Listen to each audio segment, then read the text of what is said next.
Voilà qui est fait. Bonjour à tous, bienvenue sur cette conf confinée numéro 5, la première du deuxième cycle des confs confinés, puisqu'on avait prévu au départ d'en faire que 4. Et puis, comme elles ont eu un vif succès et qu'il y avait encore d'autres thématiques que nous souhaitions fouiller, on a lancé un deuxième cycle et François, Caroline et Étoile vont ouvrir ce deuxième cycle des confs confinés. Bonjour à tous les trois. Bonjour. Bonjour. Bonjour. On va parler aujourd'hui de data. Le sujet du jour, créer de la valeur touristique avec la data pour redévelopper son activité et sa destination. On aurait pu le mettre après la crise. On va se poser un certain nombre de questions, notamment l'influence de la data dans le tourisme, particulièrement évidemment en cette période d'incertitude. On va arrêter d'utiliser le mot crise, qui va être prononcé un grand nombre de fois pendant ce webinaire de nouveau. Comment créer de la valeur avec les données touristiques et en quoi cela pourrait être utile, évidemment, dans la sortie de crise qu'on est en train de tous préparer. À la manœuvre aujourd'hui, François Voléger de l'agence Alps et qui est par ailleurs le formateur en Provence-Alpes-Côte d'Azur sur l'ensemble des formations APIDAE, entre autres choses, puisqu'il aide aussi grand nombre de territoires en Provence-Alpes-Côte d'Azur et ailleurs à accompagner les territoires dans leur bascule ou leur gestion de systèmes d'information ou systèmes de données. Bonjour François, merci d'être avec nous. Bonjour. Merci à toi.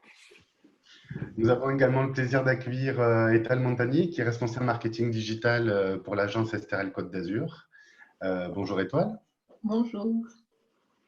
Donc avec Étoile, nous allons aborder des aspects plus opérationnels de la gestion de la donnée dans cette période si particulière. Et on a le plaisir également d'accueillir Caroline Dantreg, qui est responsable de la promotion à Verbier Tourisme. On accueille nos collègues de Suisse et c'est un vrai plaisir pour nous. Bonjour à tous. Merci de m'accueillir également. Bonjour. Merci de ta présence. Donc voilà, on a un très beau panel aujourd'hui pour aborder aussi bien les questions stratégiques qu'opérationnelles de cette gestion de la data, qui vous le verrez, relève de plusieurs réalités.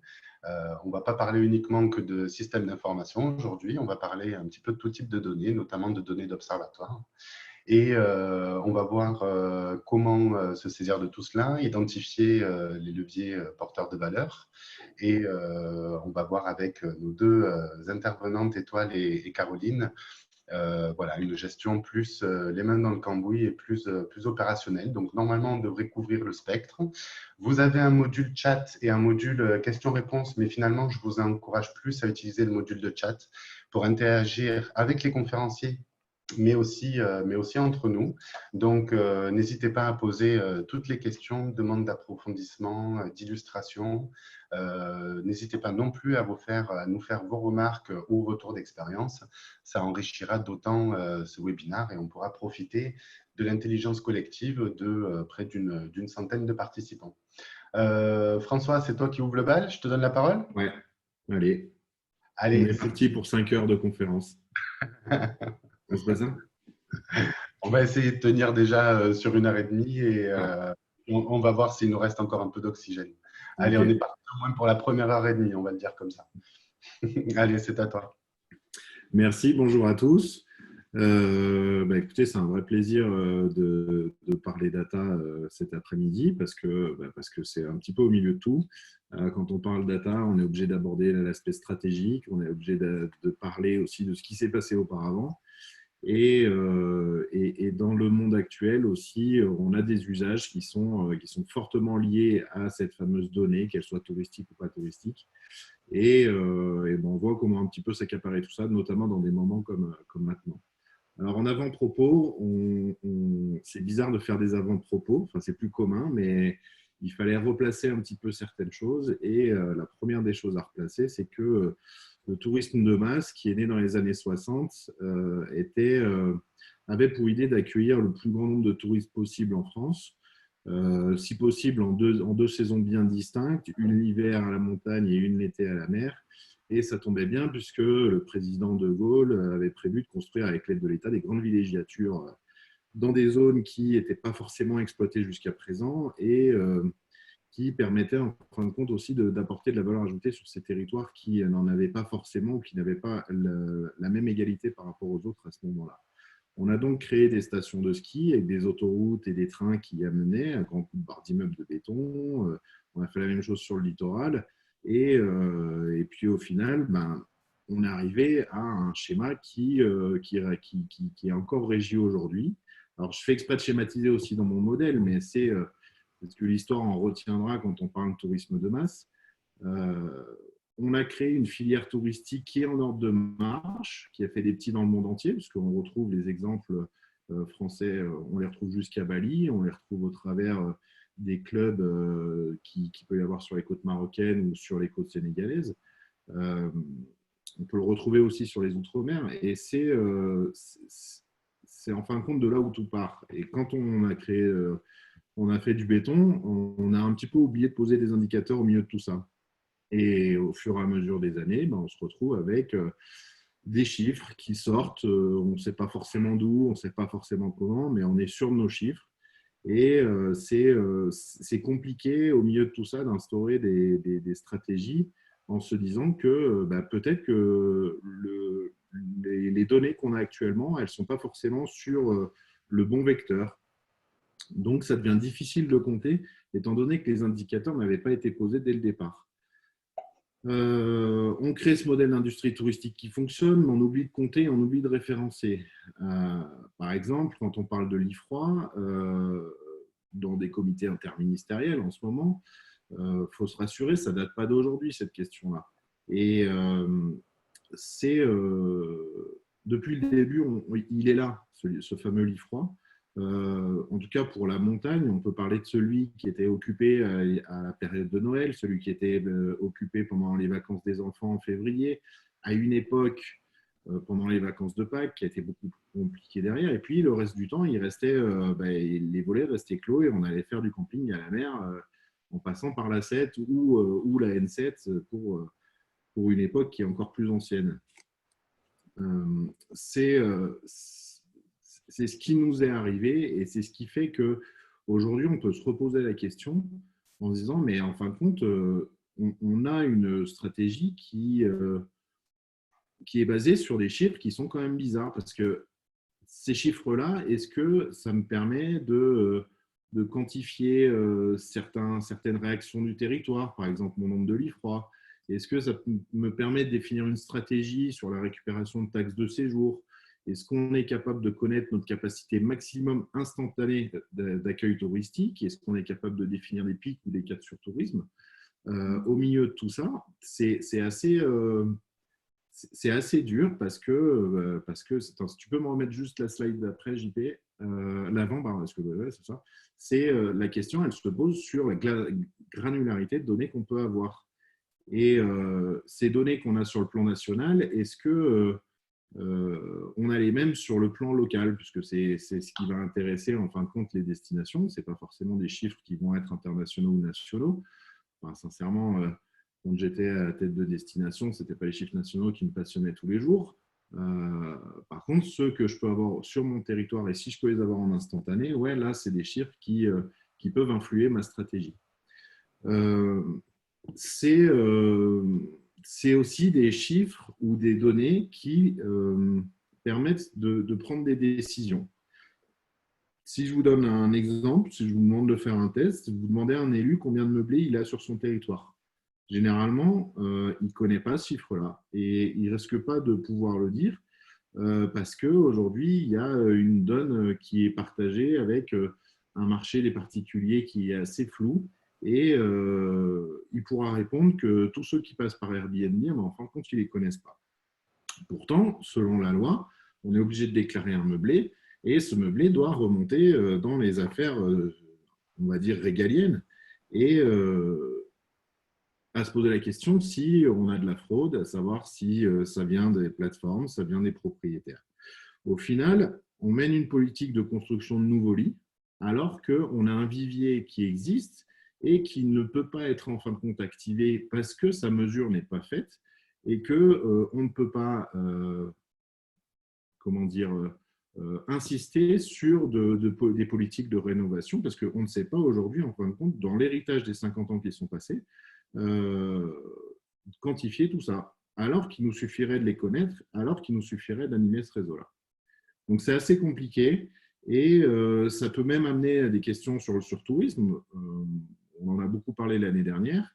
Le surtourisme, bah, oui, il y a des phénomènes qui existent, on ne peut pas le nier. Par contre, ces phénomènes, ils sont liés à des pics. Et ces pics, pour les connaître, il faut les mesurer. Et c'est là où, entre un marché de particulier à particulier qui représente à peu près un tiers du marché d'hébergement, si ce tiers-là, on ne l'a pas, ça sera super difficile de quantifier, en fin de compte, l'usage des territoires. Et là, j'insiste sur le mot territoire parce qu'il a cet aspect administratif.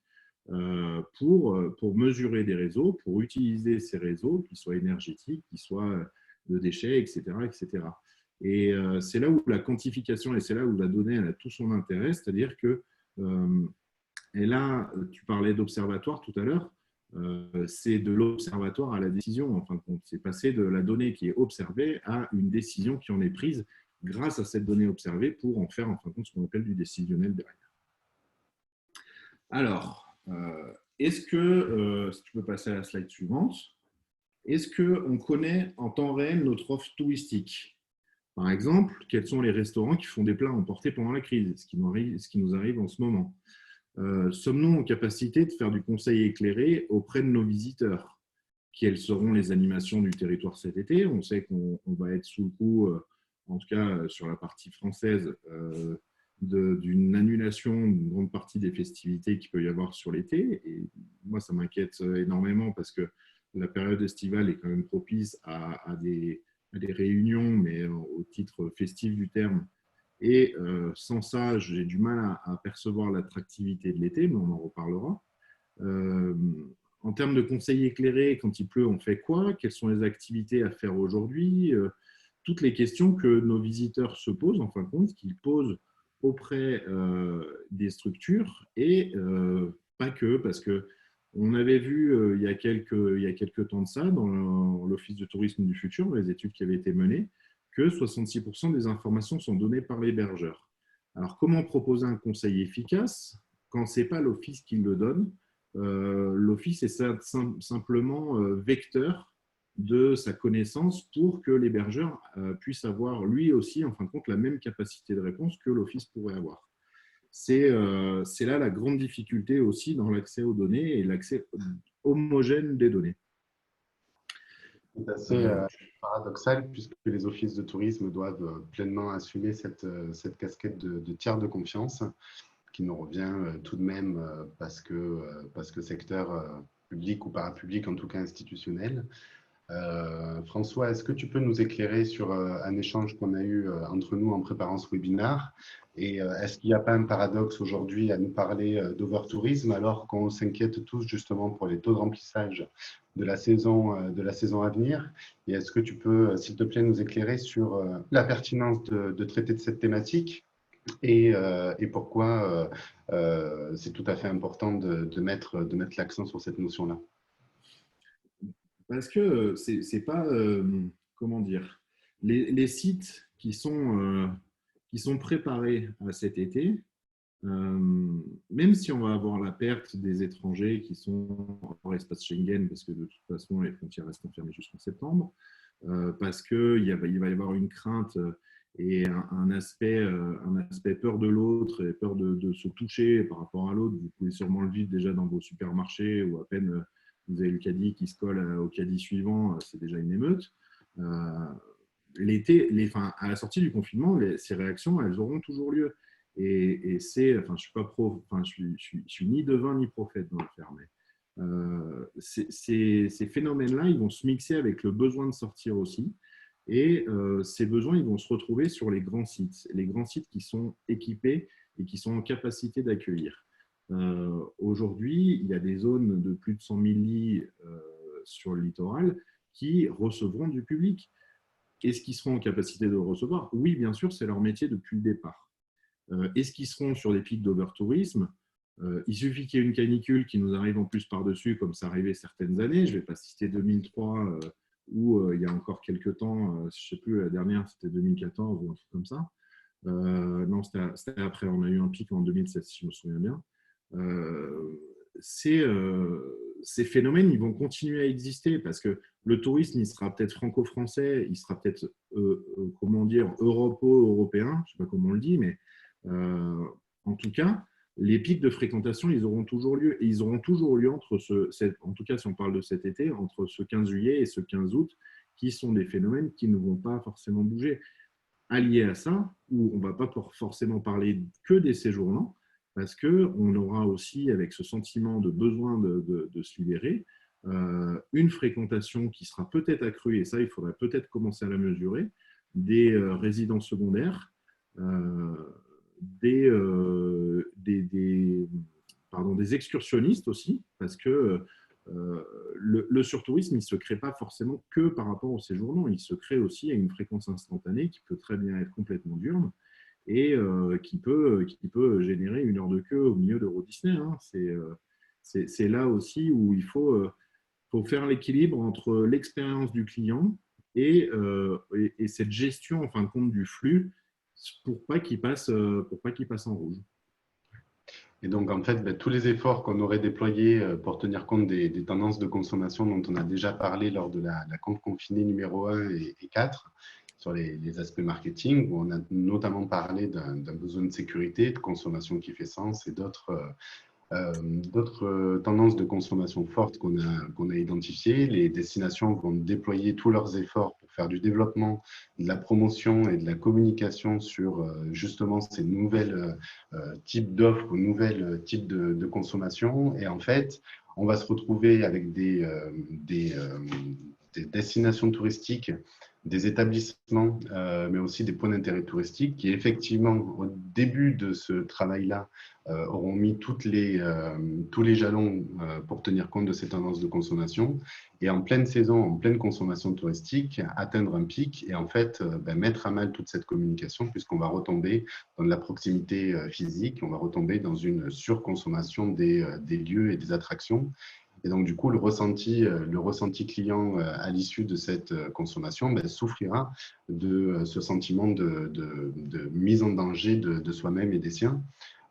Et donc, ce que tu fais là à l'instant, c'est nous alerter sur nos capacités d'observation en temps réel de tout cela, de manière à pouvoir gérer ces pics de fréquentation lorsqu'ils se produiront sur des sites qui, a priori, avaient été mis, entre guillemets, en conformité par rapport à ces tendances de consommation qu'on a identifiées. C'est ça, et puis ça va dépendre aussi des marchés qui vont être activés. Tout à l'heure, Caroline, elle vous parlera de son site. C'est un site à très fort résidence secondaire. Donc, il y a eu une stratégie à s'adapter aussi par rapport à son marché, qui est que le séjournant roi, il n'existe pas forcément de partout. Et c'est peut-être une aubaine aussi de se dire qu'on peut sortir de ce schéma du séjournant 7 jours qu'on a abandonné il y a 10 ans. Il ne faut pas rêver, quoi. Et qu'il faut aussi commencer à électriser d'autres marchés.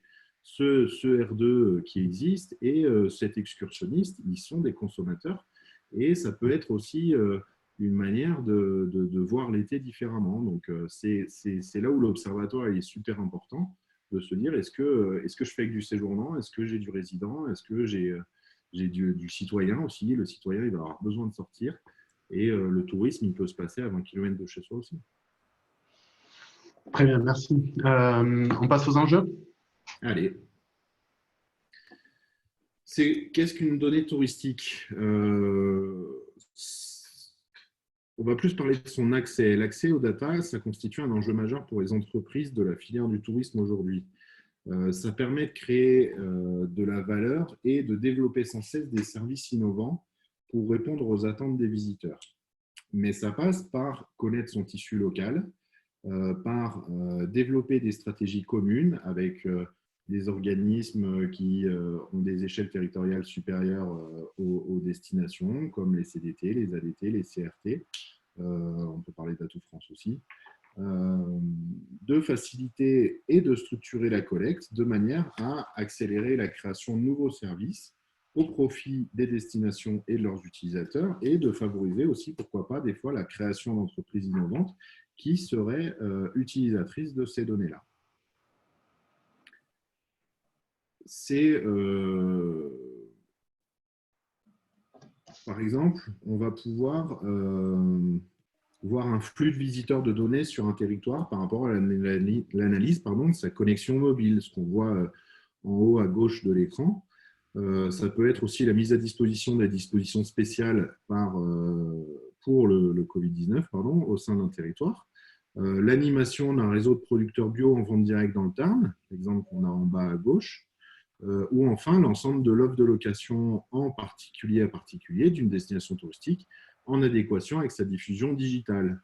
En gros, les plateformes qui sont disruptives et qui louent uniquement sur Internet, qui ont rendu service à ces particuliers, c'est aussi, il y a aussi d'autres outils qui permettent d'analyser l'ensemble du catalogue et qu'on a des solutions aujourd'hui qui ne sont pas forcément de se dire qu'il faut taper à la porte de ces disrupteurs pour avoir des données. Les données, on arrive à les avoir aussi au travers de l'offre qu'ils peuvent diffuser sur Internet.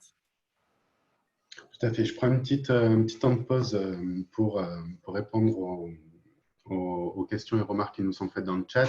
Christian qui nous demande, pensez-vous que nous allons vers une surconsommation, entre parenthèses, envie de rattraper le temps perdu, ou une consommation plus responsable, respectueuse de valeurs, comme nous l'avons vu avec l'engouement pour les commerces locaux. Martine qui nous dit qu'en Chine, la reprise de consommation est progressive. François a utilisé les bons termes. On vous l'a dit et répété à l'occasion de toutes les confs confinées. On n'a pas pour objectif de lire dans le mar de café et ce serait très hasardeux que de dire aujourd'hui ce que sera la consommation de demain.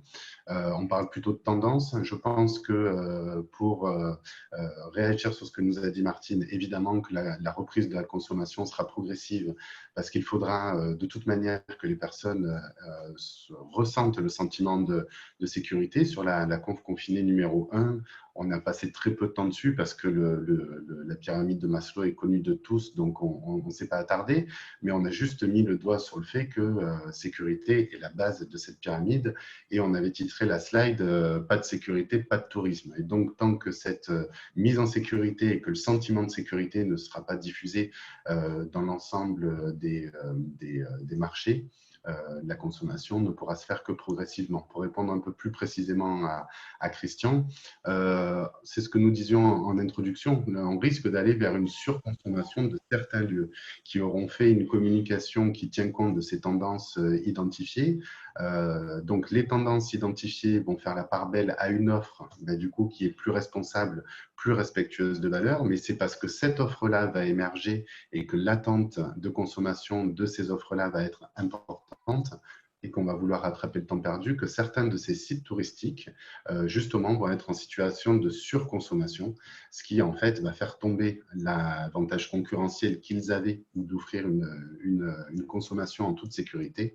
Et donc, il faut anticiper ces phénomènes-là de manière à ce que vous puissiez promouvoir cette offre respectueuse et porteuse de valeur, mais à la fois qu'elle perdure dans le temps et que vous ne soyez pas pris en plein milieu de saison dans une situation de surfréquentation, de surconsommation, puisque là, toutes les promesses qu'auront fait le territoire et les points d'intérêt touristique, du coup, seraient mises à mal justement par une surfréquentation des lieux.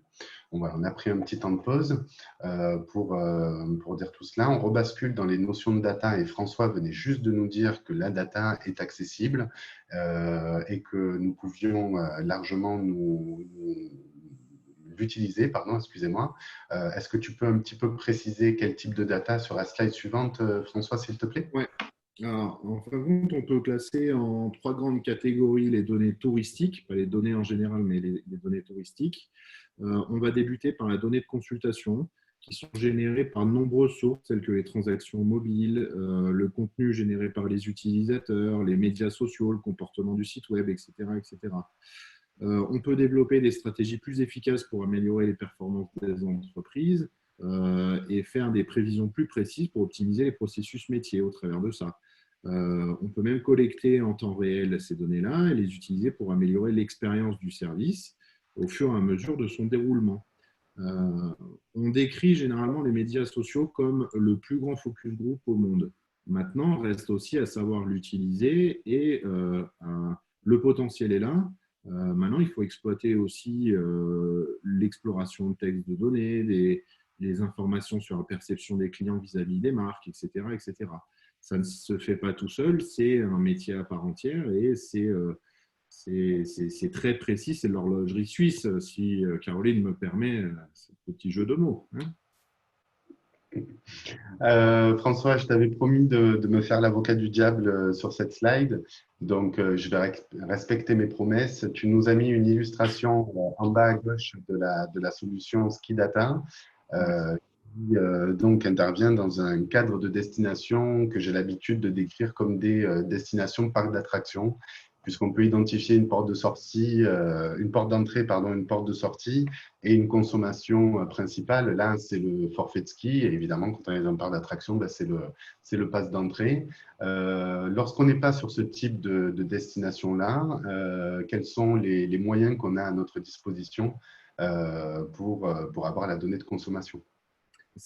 Effectivement, c'est plus complexe à l'échelle d'un territoire, mais l'avantage d'un système de contrôle d'accès comme Skidata, enfin Skidata ou d'autres, je ne suis pas lié à la marque, c'est en fin de compte, tu as raison de souligner le parc d'attractions. Si on cite par exemple la Compagnie des Alpes, qui reste l'entreprise numéro 1 au monde d'exploitation de domaines skiables, ils ont une filiale complète sur les parcs d'attractions et ça veut tout dire. C'est-à-dire qu'aujourd'hui, ils gèrent les contrôles d'accès, d'entrée-sortie, comme tu dis, sur des périmètres qui sont définis. Sur un territoire, ça nécessite quoi? Ça nécessite qu'ils soient en fin de compte grands acteurs économiques et que ces grands acteurs économiques, plutôt, IMS, ils vont pouvoir aussi aider à comprendre cette donnée-là. Cette donnée, elle va nous fournir des utilisateurs d'une activité, dans ce cas précis le ski. Il faut se rappeler que Skidata, depuis quelques temps, ils font aussi des parkings. Donc, on peut aussi avoir de la mesure de parking. S'ils font du parc d'attractions, on a des mesures de parc d'attractions. Mais c'est se dire que tous ces endroits qui sont périmétrés sont capables de donner des audiences. Et l'agrégation de l'ensemble de ces audiences-là permet d'avoir une vision de son territoire. On parlera un petit peu plus tard des données mobiles sur l'ensemble d'un territoire qui, lui, n'a pas de périmètre, c'est-à-dire barriéré. Hein. Bien sûr qu'il a un périmètre administratif, mais il n'est pas barriéré comme pourrait l'être un domaine d'activité. C'est là où ça devient un petit peu plus compliqué. Donc, il faut s'appuyer sur ces données-là, désiloter un maximum, en fin de compte, leur usage, c'est-à-dire que, mis à part la donnée financière qui peut être un petit peu subtile, la fréquence instantanée peut être super intéressante et on le voit dans des usages qui, eux, sont clairement réglementés. Par exemple, dans une piscine, on est censé respecter une fréquentation maximum instantanée.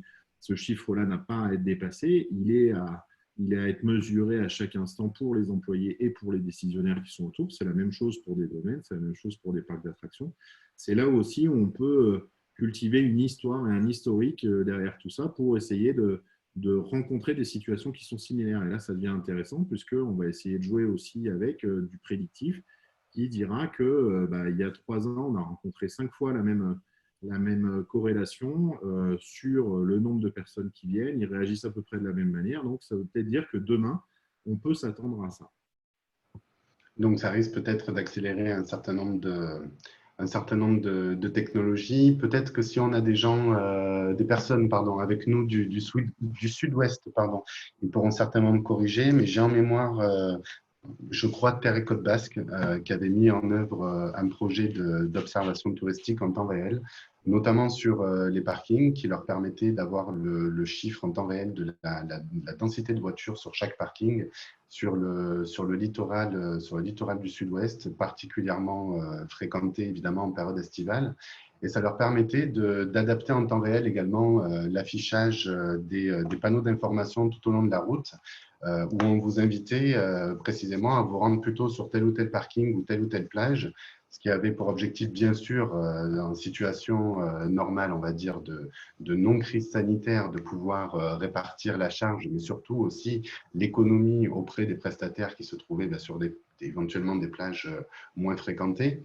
Mais ça reprend une importance toute particulière aujourd'hui. Les enjeux économiques sont restés les mêmes, mais les enjeux de préservation des points d'intérêt touristique et évidemment de distanciation sociale qui vont être tout de même au cœur de l'attention de chacun des touristes qui va venir sur nos territoires, du coup vient renforcer l'enjeu qu'il y a à développer c'est peut-être un grand mot encore, mais des business intelligence à des échelles de destination.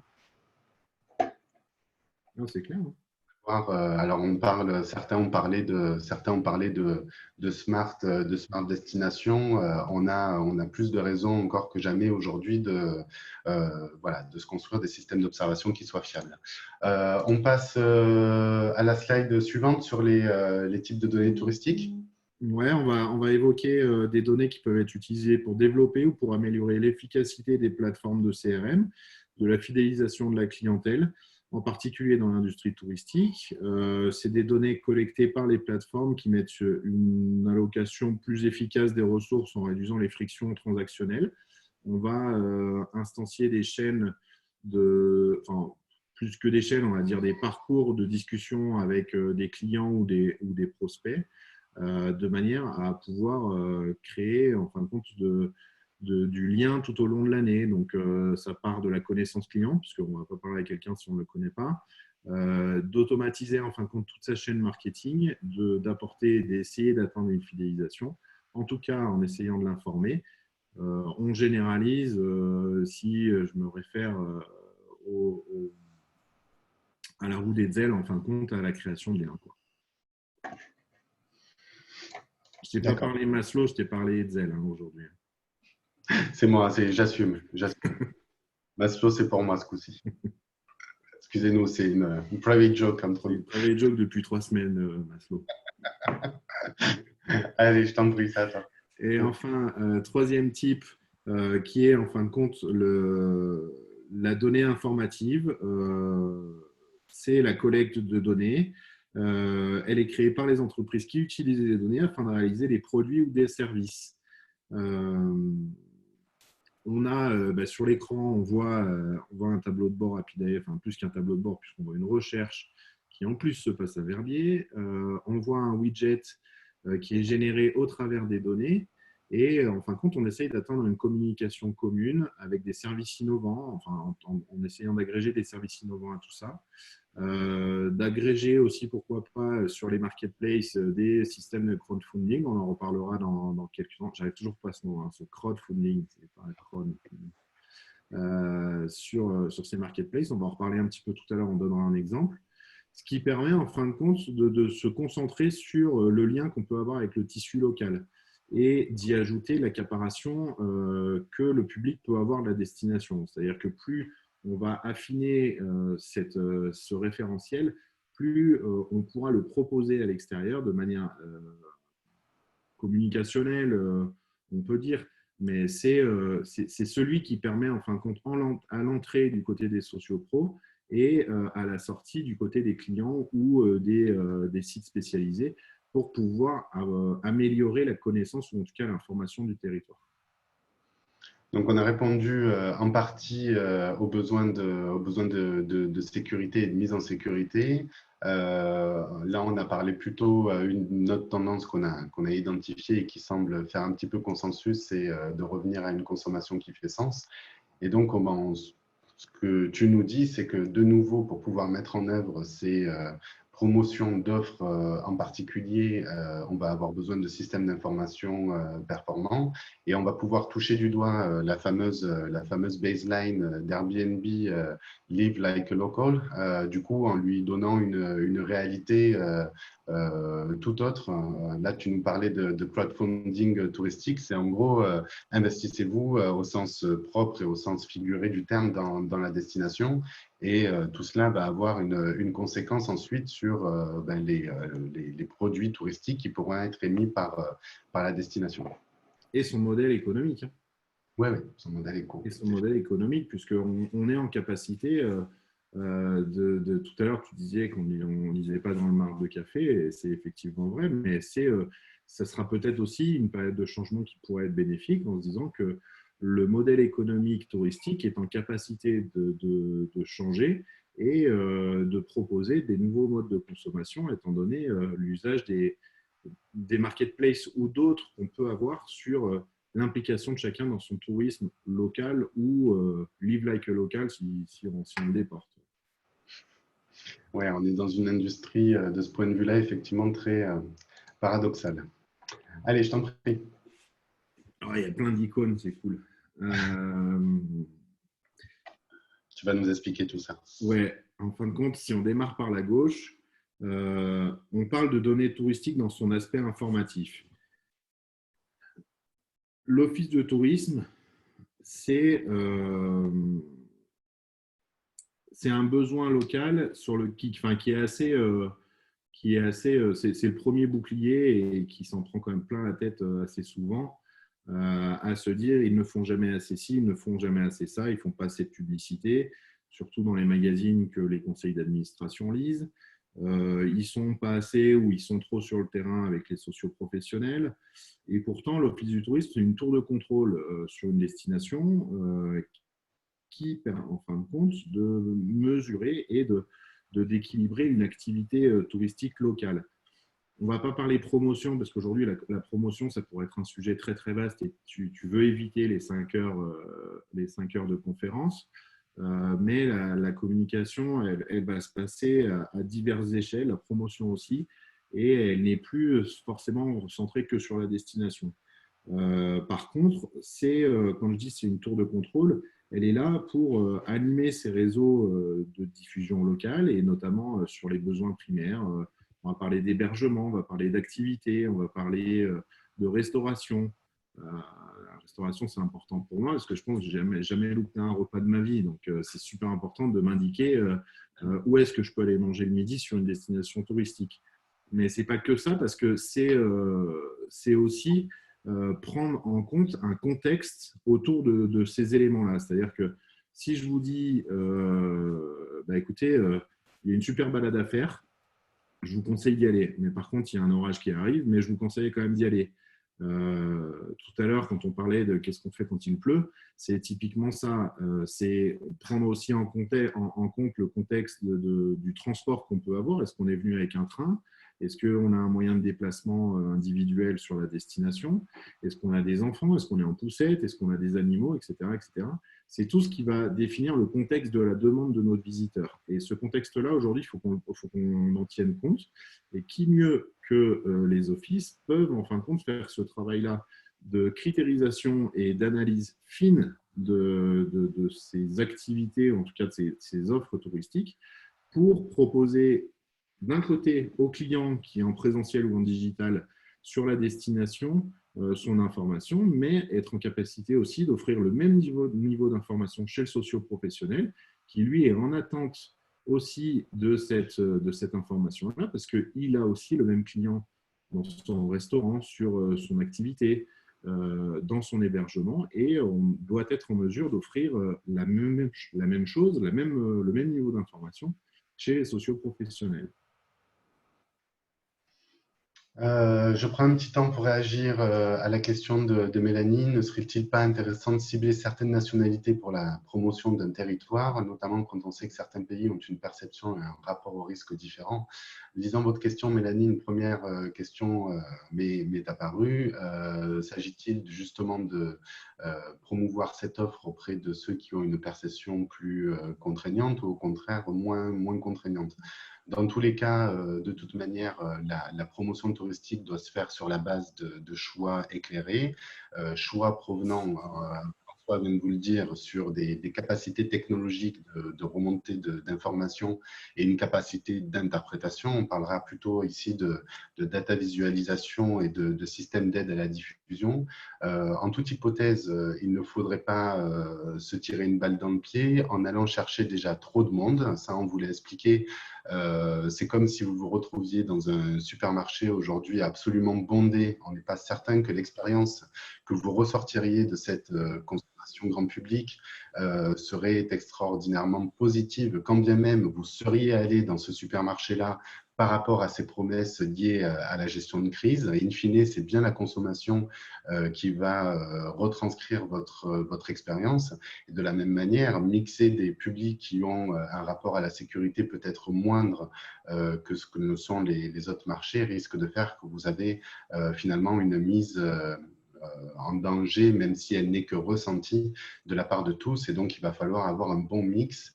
Je ne suis pas par ailleurs convaincu non plus que cette perception du risque s'homogénéise pas plutôt vers le haut, étant donné qu'on est vraiment sur une pandémie qui touche un grand nombre de pays. Alors, il y a les aspects culturels, évidemment, qui sont de longue date, mais je pense qu'on est tous bien placés ici pour voir que même ces aspects culturels qu'on croyait être particulièrement ancrés dans les psychologies collectives, ben, finalement, ont été largement chamboulés par cette crise. Donc, quelques petits éléments de réponse de nouveau pour éclairer un petit peu le débat. Donc, François, on a bien compris le discours et du coup, on continue sur le rôle central de l'Office de tourisme, si tu veux bien. Juste si tu reviens sur la dernière slide, on a pour habitude, quand on parle de ce contextuel, de parler d'Internet de séjour. Je ne suis pas forcément prêt à parler d'Internet de séjour parce que ce n'est pas qu'Internet qui est touché, c'est l'ensemble de la chaîne de valeur.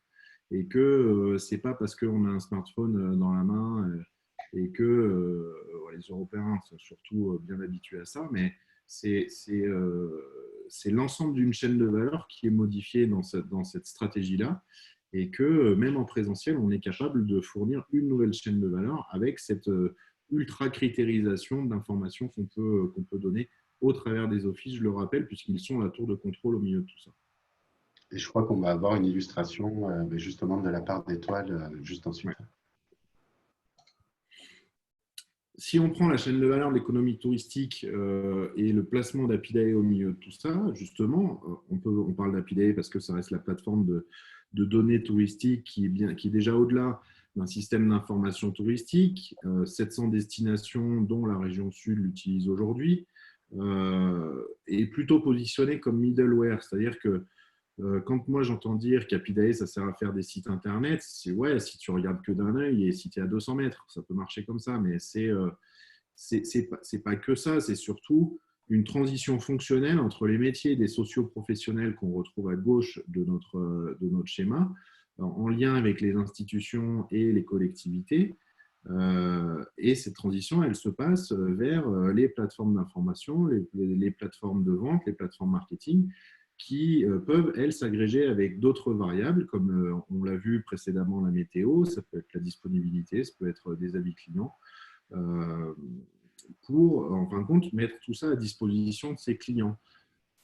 Si on parle, et je recentre sur la région sud, à ce moment-là, je sais qu'on n'est pas tous de la région sud dans la conférence aujourd'hui, mais on peut aussi profiter de l'élan qui est donné avec une gamme d'outils qui est poussée par la région et qui commence à faire sens sur l'ensemble de son utilisation, puisque les avis clients sont pris en compte, la CRM est prise en compte, Apidae est prise en compte aujourd'hui. Donc, il y a une chaîne de valeur qui se construit sur la région sud qui sera intéressante à analyser dans les prochains temps, voir si l'ensemble des territoires a pu monter en compétence ensemble autour de tout ça.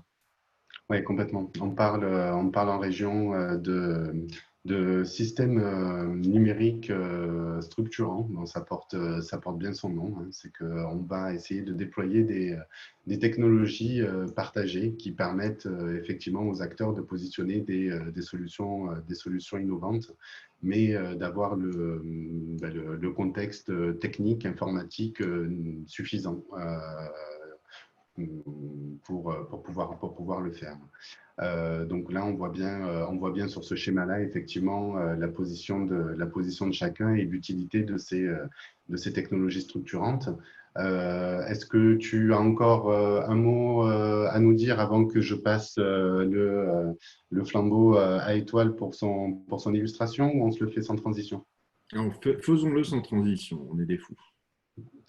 D'accord. Alors, Étoile, si tu veux bien nous prendre la parole et du coup nous dire sur un plan très opérationnel comment, avec les différents sites, plateformes, et y compris plateformes e-commerce d'Estérel Côte d'Azur, comment vous avez réagi, notamment du point de vue de la gestion de la data par rapport à cette crise sanitaire. Quels ont été vos points d'attention, éléments stratégiques, et puis s'il te plaît d'appuyer un tout petit peu sur les aspects opérationnels moins abordé par François, et comme ça, on aura le meilleur des deux mondes. Et puis, c'est à toi. Merci. Alors, juste pour vous resituer, du coup, déjà, Estérel Côte d'Azur, donc on est dans l'est du Var, en région sud. Et du coup, par rapport à tout ce qu'on a pu mettre en place depuis le début de la crise, enfin, déjà, il faut peut-être recentrer, c'est que du jour au lendemain, on a constaté une baisse vraiment énorme de la fréquentation de nos sites internet. Donc, on est passé quasiment moins 50, moins 60% de fréquentation. Donc, je pense qu'il était dû au contexte, justement, voilà, tout ce qui était en train de se passer. Et par contre, ce qu'on peut voir depuis quelques jours, enfin même un peu plus, 1 à 2 semaines, c'est que petit à petit, la fréquentation sur notre site internet commence à remonter. Donc, on peut déjà commencer à anticiper, à constater que voilà, les gens ils commencent un petit peu à se projeter sur l'après-crise, même si on ne va pas parler de crise. Et donc voilà, ils commencent à rechercher l'information sur qu'est-ce qu'ils vont faire après. Et donc déjà, nous, ça nous a donné des idées aussi en regardant un peu les pages qui étaient consultées sur ce que les gens recherchaient. Et justement, en fait, on constate que les mots-clés qui sont recherchés sur nos sites internet, les pages qui sont consultées, c'est tout ce qui est en rapport avec la nature, les grands espaces, etc. Donc déjà, ça, c'est un élément qui est assez intéressant à noter, puisque nous, ça va nous donner des infos sur quels sont les produits et les choses sur lesquelles on va pouvoir s'appuyer dès maintenant pour promouvoir notre offre et la valoriser. Après, par rapport à ce qu'on a pu mettre en place justement pour faire face à cette situation, c'est que justement, vu que là, on n'avait plus un rôle vraiment pour essayer de faire venir les gens sur la destination, en tout cas, on pouvait essayer de s'adresser aux locaux et leur donner l'information qu'ils recherchaient à un instant T, en fait. Donc là, c'était en rapport. Attendez, un petit commentaire, on n'entend pas bien. J'essaie de m'approcher. T'interrompre. Et toi, c'est très impoli de ma part ce que je vais te demander, mais peut-être que la solution consisterait à ce que tu coupes ta caméra.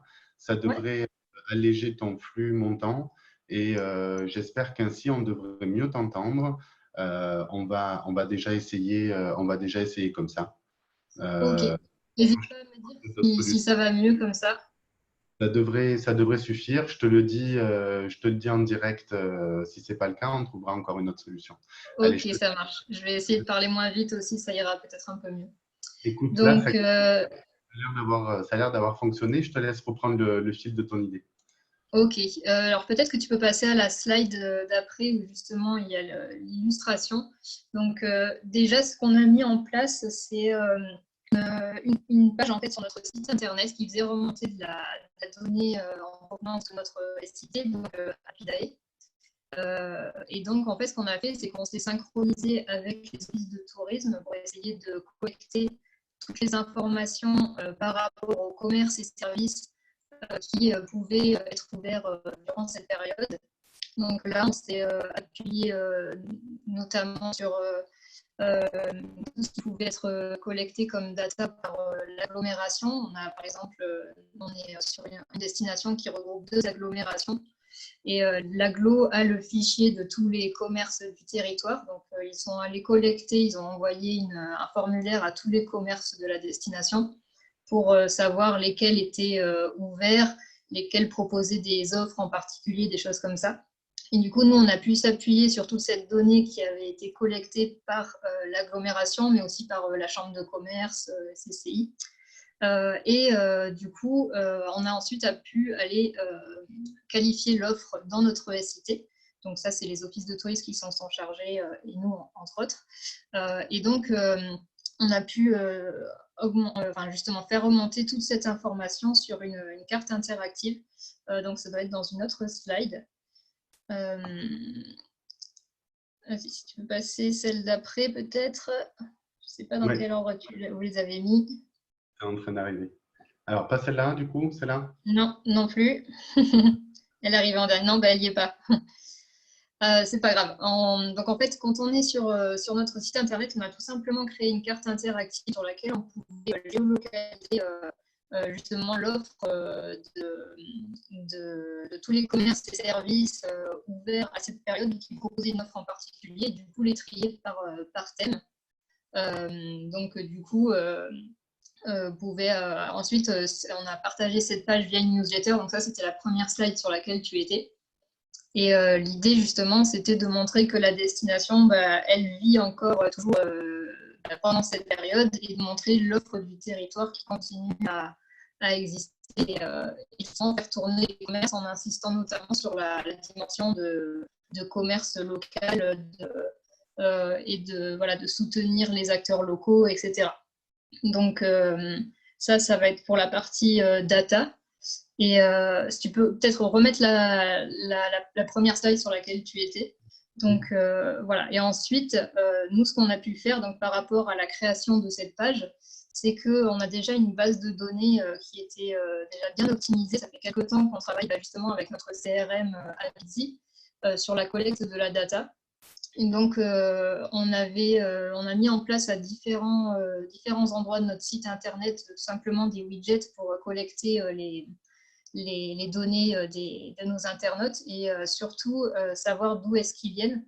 Et ça nous a permis justement de faire un tri sur notre base grand public et sur les locaux, puisque là, justement, quand on est sur la page de la liste des commerces et services qui sont ouverts, on est vraiment sur une clientèle locale et vraiment de proximité. Donc là, du coup, nous, cette page, on l'a vraiment créée pour les locaux.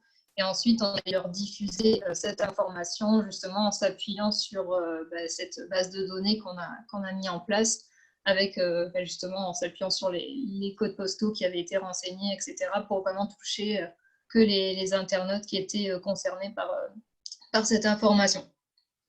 Est-ce que tu peux nous dire, Étoile, dans le cadre de ce plan d'action particulier que vous avez monté, quelles étaient les bases sur lesquelles tu as pu t'appuyer et que vous aviez anticipé à travers la qualification de vos systèmes d'info, qu'ils soient en termes d'offres ou de demande, côté offre ou côté client? Et est-ce que tu peux nous dire justement le corollaire, quelles sont les actions et les adaptations particulières qui ont été imposées par cette situation sanitaire, voilà, et les deux vous ayant permis de sortir ce genre de choses-là. Quel était le socle sur lequel tu as pu t'appuyer et quelles ont été les actions que tu as dû mettre en œuvre urgemment pour pouvoir sortir ce genre de dispositifs digitaux? Ouais. Alors déjà, par rapport à tout ce qui est collecte de la donnée, on a tout un dispositif d'accueil numérique qui est mis en place sur la destination. Et notamment, on a un dispositif de Wi-Fi territorial qui est assez bien fait, qui en fait nous permet d'avoir des hotspots sur tout le territoire. Et en fait, une personne qui est identifiée sur un hotspot va pouvoir ensuite être reconnue automatiquement sur tous les autres hotspots. Et pour se connecter, elle va devoir saisir ses informations clients et toutes ces choses-là. Et donc ça, on a quand même une bonne base par rapport au Wi-Fi qui était créé. Ensuite, on a tout ce qui est consultation des brochures sur notre site internet. Donc ça va être avec des modules qui ont été créés via notre CRM. Ça peut être tout ce qui est abonnement à la newsletter, etc. Donc on a vraiment essayé de multiplier tous les points de collecte de la donnée sur la destination, que ce soit en ligne ou vraiment in situ, justement avec ce dispositif de Wi-Fi.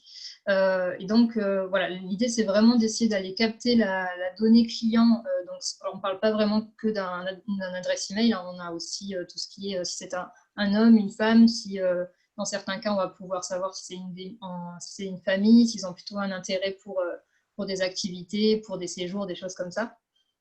Et vraiment, avec notre CRM, on va pouvoir avoir des profils de clients qui sont assez complets. Et ensuite, on va pouvoir justement viser avec notre communication des types, pousser de l'information à des types de profils en particulier. Donc là, ensuite, par rapport à Apidae, là, il y a un descriptif thématisé qui a été mis justement développé par la plateforme justement pour la période du confinement. Donc, ce sera un descriptif qui va être limité dans le temps. Une fois que le confinement sera terminé, ça disparaîtra. Et du coup, nous, on a pu saisir toutes les informations vraiment en rapport avec l'offre actuelle dans ce descriptif thématisé et la faire remonter avant toutes les autres informations de présentation des structures. Donc, une chose toute simple, ça va être, je ne sais pas, un petit producteur local qui normalement est ouvert toute la semaine et qui fait de l'accueil sur place, mais qui pendant le confinement n'est ouvert plus que 2 jours et va finalement faire de la livraison ou fonctionner avec un drive. Ça va être de l'information qui va être saisie dans ce descriptif thématisé et qu'on va faire remonter en surcouche par rapport à l'offre au détail habituel. Donc, si je résume un tout petit peu, du coup, un travail de longue haleine sur la qualification de la data d'offres, un travail de longue haleine également, notamment par l'interopérabilité de vos systèmes qui permettent de capter la donnée client. Et c'est au croisement des deux, évidemment, que se crée le marketing et la valeur. Et du coup, vous avez pu être réactif aussi parce que ce socle-là était existant, non pas de longue date, mais en tout cas, vous vous y étiez attelé depuis déjà un certain temps. Et ça vous a permis, notamment avec l'aide de systèmes d'information Apidae, mais je reste à peu près persuadé que l'ensemble des producteurs ont dû certainement développer des choses particulières pour cette gestion de crise. Puisqu'on a des personnes qui viennent d'autres régions que la région sud et qui potentiellement sont sur d'autres systèmes d'info. En tout cas, c'est bien le fait d'avoir aussi prévu ce socle-là qui vous a permis d'être réactif, notamment en lien avec le producteur qui est Apidae. Oui, tout à fait. Et d'ailleurs, je peux compléter, ça nous a aussi permis de nous rendre compte justement de ce qui était manquant. Parce que c'est vrai qu'en temps normal, le tourisme, on va vraiment s'appuyer sur plutôt des objets qui ont un potentiel touristique. Et là, on est dans une situation un peu justement qui est non habituelle. Et on s'est rendu compte qu'il y avait justement certains objets touristiques qui n'existaient pas dans la base. Et ça nous a permis justement de la compléter. Et voilà, justement, on a pas mal de temps justement pour un peu qualifier cette offre-là. Et donc, on l'a optimisé aussi pour saisir des objets qui étaient manquants. Donc ça, c'était plutôt pour la partie grand public, communication auprès de notre base de données grand public. Après, on a aussi travaillé quand même pas mal auprès de nos pros, et notamment pour tout ce qui est commerce des activités, puisque actuellement sur le territoire, nous, on a quand même un dispositif e-commerce qui est assez poussé. Et du jour au lendemain, on s'est retrouvé avec un site qui enregistrait plus aucune vente, mais avec par exemple des calendriers qui étaient toujours ouverts, avec toujours la possibilité de réserver. Donc là-dessus, pareil, il a fallu être assez réactif et nous bien communiquer avec nos professionnels, nos prestataires d'activité. Et donc d'un côté, les sensibiliser au fait de bien mettre à jour leur planning, de bien justement fermer les plannings, mais aussi nous de notre côté essayer de pousser la vente entre guillemets d'une autre façon. Donc ça va être aussi pour tout ce qui est essayer de valoriser les ventes avec les bons cadeaux, les choses comme ça. Et là actuellement, ce qu'on essaye de faire, c'est communiquer avec eux, les sensibiliser sur l'après et toutes les bonnes pratiques à mettre en place dès maintenant. Donc, les premières semaines, on a vraiment plutôt une communication pour essayer de leur donner toutes les aides auxquelles ils pouvaient prétendre pour essayer de s'en sortir financièrement. Et là, on commence petit à petit à essayer de mettre en place un espèce de kit de communication qui va leur servir pour eux valoriser toutes les bonnes pratiques à mettre en place. Donc, ça va être toutes les mesures sanitaires, la façon de présenter leur offre en ligne, etc. Parce que c'est vrai que nous, du coup, on va devoir adapter aussi la présentation de cette offre-là, puisque par exemple, sur notre site de commercialisation des loisirs, ça n'existait pas jusqu'à maintenant, et maintenant, on va mettre en place une rubrique, les gestes sanitaires que vous allez pouvoir, qui vont être proposés aux gens, qui vont être mis en place pour que, justement, par rapport à tout ce besoin de sécurité des clients, ils puissent avoir l'information assez rapidement.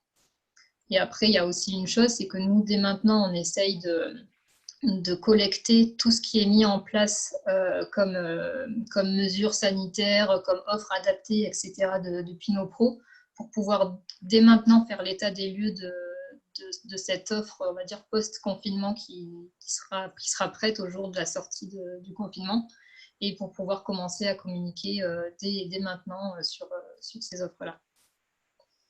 Vous avez assumé pleinement le rôle de tour de contrôle que mentionnait tout à l'heure comme mentionné tout à l'heure François, en travaillant aussi bien sur le B2C que le B2B. Est-ce que tu veux nous commenter cette dernière slide? Oui, donc là, c'est tout simplement un petit. Donc là, sur la partie gauche, vous avez le site internet. Donc on a mis en place une rubrique actu avec pour tout ce qui concerne les mesures, voilà, toutes les actualités qu'on peut donner à nos pros. Mais on s'est aussi appuyé sur notre compte Flipboard pour essayer de résumer rapidement à nos professionnels les actus qui peuvent les concerner. Pour qu'ils aient une seule et même porte d'entrée. Donc, nous, on va aller chercher les informations qui sont données, je sais pas, par les sites d'information touristique qui peuvent leur servir, et pour que chaque jour, ils puissent se connecter et faire un peu le point sur la situation, voir s'il y a des choses qui ont été mises à jour, de nouvelles, de nouvelles réglementations, etc. Donc, c'est un exemple de comment est-ce qu'on peut utiliser justement les sites d'agrégation de l'information pour essayer de communiquer au mieux auprès de nos pros. Alors, Dorine, c'est pas Flickboard, mais Flipboard. C'est Étoile l'a bien dit, c'est un système d'agrégation de flux où vous… c'est comme un Pinterest, mais pour les contenus de pages Internet. Voilà, exactement. Et donc, ceux qui sont passés par les formations de la Fédération régionale, on vous parle souvent de curation, donc aussi bien effectivement pour promouvoir l'offre locale, mais aussi dans ce cas-là, on était plus sur une thématique d'information, donc office de tourisme producteur d'intelligence et de valeur. On l'a vu sur la slide précédente avec des conseils et des préconisations vraiment de tourisme, d'adaptation de l'offre et de la communication. Mais comme on ne va pas s'amuser à reproduire tout ce qui a déjà été fait, et souvent dans des médias aussi qui ont peut-être plus de légitimité pour pouvoir aborder certains aspects, là de nouveau la technologie vient en renfort, puisque notamment Flipboard et d'autres types d'agrégateurs existent pour aller créer ce type d'espace et enrichir les espaces professionnels. Donc là vous avez un exemple avec la stratégie d'Étoile et d'Estérel Côte d'Azur, une partie de la réponse à la question qu'on se posait aujourd'hui, c'est-à-dire comment créer de la valeur avec la data touristique, et particulièrement en temps de crise. Vous voyez que lorsqu'on a un socle technologique et qu'on a anticipé les choses et qu'on a structuré son organisation autour de données, d'offres et de demandes, ça nous permet de réagir et de créer aussi bien des services de promotion, de dynamisation de l'offre, mais également d'accompagnement de l'économie marchande, ce qui est bien les multiples casquettes que doivent soutenir les nuques parfois fébriles de nos organismes. Donc c'est une illustration qui est particulièrement riche de sens. Merci Étoile de l'avoir partagée avec nous. Avec plaisir. Caroline, tu veux bien te prêter à l'exercice et nous dire à Verbier quelle est la stratégie que vous êtes en train de développer, puisque je crois que c'est assez récent et c'est d'autant plus intéressant parce que vous avez du coup l'obligation de vous poser les bonnes questions au démarrage, en espérant que ça vous mette sur des bases sereines et durables.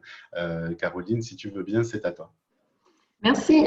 Oui, en effet. Alors, déjà, je voudrais féliciter Étoile et certainement toute l'équipe qui est derrière pour ce travail qui est réalisé. À Verbier, en fait, on a justement pour ambition d'être dans des processus et des résultats concrets pour l'expérience client qui vont tendre vers ce que l'expérience de Étoile a relaté tout à l'heure. Donc en fait, d'ailleurs, je dirais en termes d'introduction qu'à Verbier, certains d'entre vous le savent autant que nous sur cette destination suisse. On a deux crises. La première étant la situation avec notre fournisseur de technologie, pour certains connus aussi nommé B4F. Et en conséquence, la crise a démarré par leur faillite et puis des difficultés effectivement de collaboration avec ce fournisseur Et en deuxième temps, maintenant, la crise, effectivement, ça a accéléré le processus de mise en place du nouvel écosystème digital avec la crise du coronavirus. Donc, ce qui a été assez fabuleux, c'est là où on peut partir. Moi, je vous ai préparé 2 slides, plus particulièrement pour faire émerger un petit peu les 2 grosses on va dire, tendance favorable de cette crise. Et encore une fois, pour moi, crise bien souvent égale aussi opportunité. Donc, en fait, le premier axe, c'est qu'effectivement, la donnée va vraiment jouer un rôle important dans cette crise. On a tous nos parties prenantes, particulièrement aussi politiques ou en termes de direction exécutive, etc., qui reviennent vers nous et qui nous posent un grand nombre de questions et qui revient régulièrement. Est-ce qu'on peut faire ci? Est-ce qu'on peut faire comme ça? Évidemment, sur un écosystème du type que vous avez sur Côte d'Azur, on n'est pas aujourd'hui, nous, dans toute l'agilité qu'on aimerait avoir, celle qu'Étoile a partagée, dans la mesure où on doit mettre cet écosystème en place pour obtenir cette agilité. Donc, quoi qu'il advienne, la crise ayant commencé chez nous un peu avant le coronavirus, on avait déjà amorcé en fait des décisions qui allaient dans cette direction-là. Le deuxième effet donc de cette crise nous apporte en fait cette rapidité dans l'exécution, où typiquement la mise en place de cet écosystème qui était prévu sur une durée plus longue se retrouve intensifiée dans sa mise en place, étant donné l'état d'urgence de fournir la bonne information à nos visiteurs, autant qu'ils soient sur la destination ou qu'ils cherchent à en connaître des informations sur la destination pour leur venue. Donc, en fait, quelque part, la beauté de la donnée en période de crise, c'est vraiment, et là, je crois qu'on s'enchaîne bien, Étoile, c'est de vraiment mettre en évidence ces 3 aspects majeurs de pilotage de la donnée pour acquérir vraiment cette agilité, ce niveau de performance. C'est-à-dire que cette donnée, quand elle est bien travaillée, quand elle est bien qualifiée, elle nous permet réellement d'être vraiment précis dans ce qu'on cherche à faire et surtout on gagne du temps et les équipes elles sont dédiées plus à apporter de la valeur ajoutée dans tout ça. J'entends Étoile qui du coup après sa mise en place est aussi en mesure d'aller mettre à disposition un kit, des outils supplémentaires, toute la partie learning de ce qui aura été fait. Et sans cette rapidité qui est grâce à l'architecture de la donnée et ce qui a été fait en amont, bien souvent, c'est une étape aussi d'ailleurs qui pourrait ne pas être faite, mais là, ils vont vraiment jusqu'au bout du geste en proposant la fin et les conclusions de cette crise. Donc, c'est réellement ce qui est en train de se passer chez nous. Donc, en fait, on a différentes choses qui ont été mises en place, assez similaires. Donc, je ne vais pas reprendre en fait toutes les initiatives qui peuvent être possibles, mais on part sur les grands axes aussi qu'Étoile a partagé. Une des conclusions majeures, c'est que pour nous, on va mettre en place effectivement un site qui va être dédié sur l'été. Pour gérer cette information dont les visiteurs ont besoin de savoir, dont tout le monde a besoin de savoir pour pouvoir profiter de la destination au maximum. Donc, on ne va pas le faire tous les jours dans les règles de l'art comme on aimerait le faire. Donc, c'est-à-dire qu'on va avoir tout un système de priorisation qui va devoir être fait pour gérer cette information-là. À savoir que ça aurait été impossible dans le système actuel, enfin, j'entends le système précédent. On n'a pas du tout la possibilité avec l'écosystème et les choix technologiques qui ont été faits jusqu'à présent d'atteindre ce niveau-là et d'avoir un accueil et une expérience comme la souhaiterait chez vous. Mais en revanche, on va certainement pouvoir le délivrer. Donc, on va le délivrer dans des outils des fois plus simplifiés, mais on va un peu, entre guillemets, limiter la casse grâce à ça. Donc, je répondais là surtout particulièrement à un contexte de crise où crise égale opportunité et cette donnée qui est derrière, qui est inévitable et qui peut pas on ne peut pas avancer sans ça. Donc, ça me permet d'ailleurs d'enchaîner avec la deuxième partie de ce que je voulais témoigner aujourd'hui avec vous. C'est qu'en fait, on a, si vous passez sur le… Un court instant. Simplement, je pense que ça va éclairer tout le monde. Si tu pouvais nous refaire un petit point sur les délais, puisque je crois savoir de François que cette bascule technologique est tout à fait récente.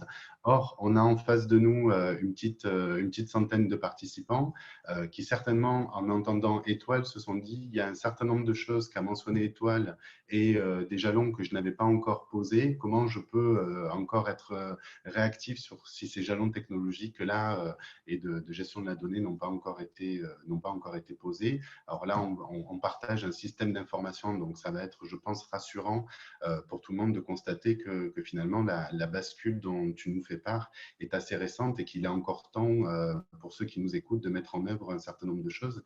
Donc voilà, si tu peux nous refaire un petit point sur le timing de ton projet avant de passer à la slide suivante, s'il te plaît. Alors, on est assez ambitieux.